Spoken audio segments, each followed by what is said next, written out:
Bible सांगतं, कसं तरी चाचपडत तारण साधून घ्या. कसं तरी.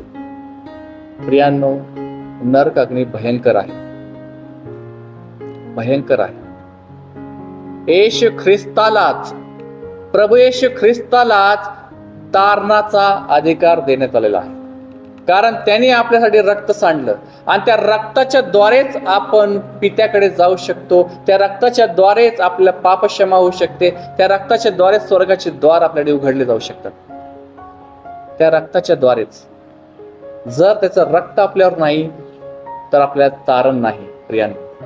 आणि ते रक्त येण्यासाठी जर आपला पश्चाताप नाही तर ते रक्त देखील आपल्यावर येत नाही. त्यामुळे नेहमी आपण ते पश्चातापरूपी अंतःकरण धारण करून आपल्या प्रवासाच्या काळात भीत कापत कसं